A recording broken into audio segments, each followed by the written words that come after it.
father, and I suppose there's danger of the earth opening up and swallowing the town any day.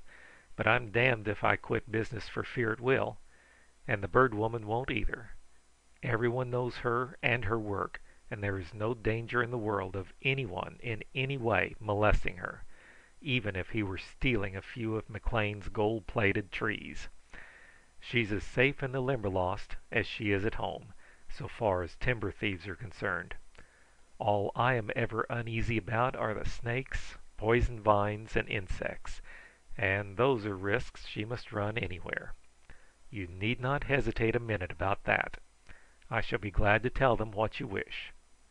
Thank you very much, and good day, sir." There was no way in which Freckles could know it, but by following his best instincts and being what he conceived a gentleman should be, he surprised the man of affairs into thinking of him and seeing his face over his books many times that morning, whereas if he had gone to the Angel as he had longed to do, her father never would have given him a second thought. On the street he drew a deep breath. How had he acquitted himself? He only knew that he had lived up to his best impulse, and that is all anyone can do. He glanced over his wheel to see that it was all right, and just as he stepped to the curb to mount, he heard a voice that thrilled him through and through. "Freckles! Oh, Freckles!" The Angel separated from a group of laughing, sweet-faced girls and came hurrying to him. She was in snowy white, a quaint little frock with a marvel of soft lace around her throat and wrists. Through the sheer sleeves of it her beautiful rounded arms showed distinctly, and it was cut just to the base of her perfect neck. On her head was a pure white creation of fancy braid, with folds on folds of tulle, soft and silken as cobwebs, lining the brim, while a mass of white roses clustered against the gold of her hair, crept round the crown, and fell in a riot to her shoulders at the back. There were gleams of gold with settings of blue on her fingers, and altogether she was the daintiest, sweetest sight he had ever seen. Freckles, standing on the curb, forgot himself in his cotton shirt, corduroys, and his belt to which his wire cutter and pliers were hanging, and gazed as a man gazes when first he sees the woman he adores, with all her charms enhanced by appropriate and beautiful clothing. "Oh, Freckles!" she cried as she came to him. "I was wondering about you the other day. Do you know I never saw you in town before? You watched that old line so closely. Why did you come? Is there any trouble? Are you just starting to the Limberlost?" "I came to bring your hat," said Freckles. "You forgot it in the rush the other day. I've left it with your father, and a message trying to express the gratitude of me for how you and the Bird Woman were for helping me out." The Angel nodded gravely. Then Freckles saw that he had done the proper thing in going to her father. His heart bounded until it jarred his body, for she was saying that she scarcely could wait for the time to come for the next picture in the little chicken series. "I want to hear the remainder of that song, and I haven't even begun seeing your room yet," she complained. "As for singing, if you can sing like that every day, I can never get enough of it. I wonder if I couldn't bring my banjo and some of the songs I like best. I'll play and you sing, and we'll put the birds out of commission." Freckles stood on the curb with drooped eyes, for he felt that if he lifted them the tumult of tender adoration in them would show and frighten her. "I was afraid your experience the other day would scare you so that you'd never be coming again," he found himself saying. The Angel laughed gaily. "Did I seem scared?" she questioned. "No," said Freckles, "you did not." "Oh, I just enjoyed that!" she cried. "Those hateful, stealing old things! I had a big notion to pink one of them, but I thought maybe some way it would be best for you if I shouldn't. They needed it. That didn't scare me. And as for the Bird Woman, she's accustomed to finding snakes, tramps, cross dogs, sheep, cattle, and goodness knows what. You can't frighten her when she's after a picture.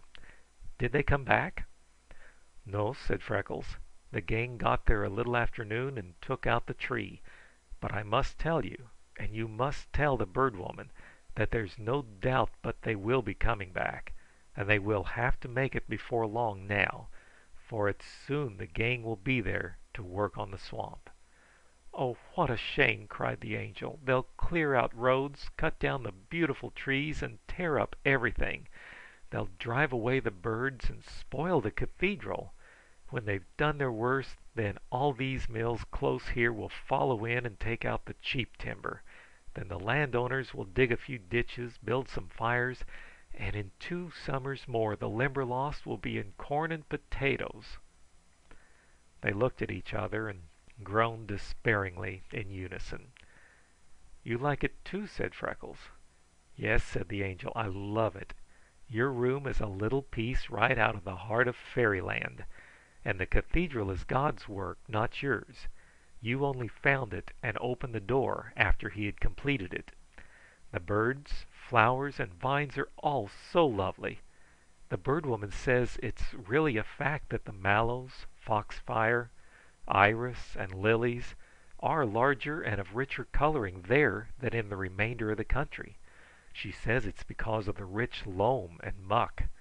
I hate seeing the swamp torn up, and to you it'll be like losing your best friend, won't it?" "Something like," said Freckles. "Still, I've the Limberlost in me heart, so that all of it will be real to me while I live, no matter what they do to it. I'm glad past telling if you will be coming a few more times, at least until the gang arrives.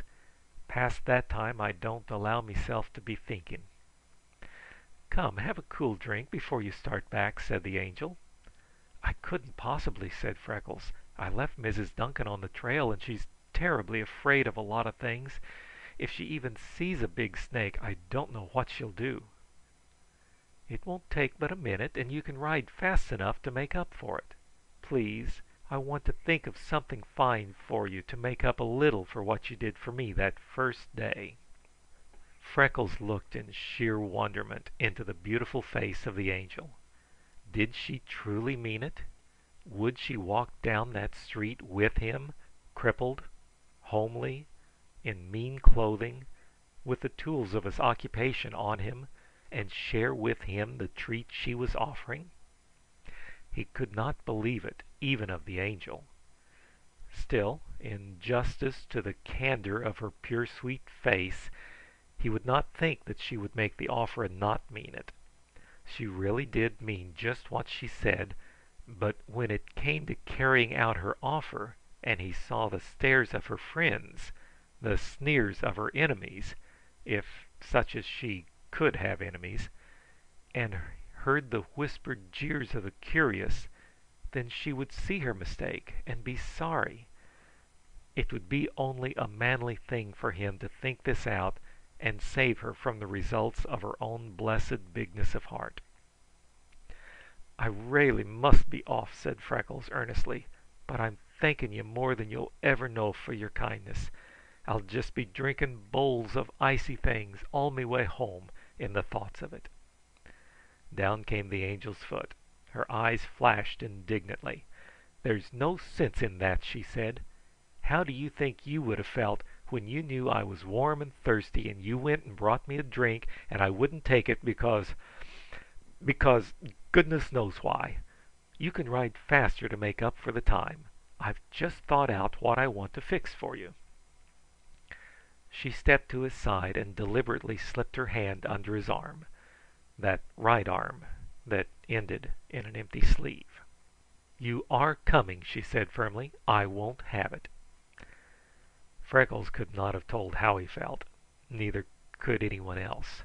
His blood rioted and his head swam, but he kept his wits. He bent over her. "Please don't, Angel," he said softly. "You don't understand." How Freckles came to understand was a problem.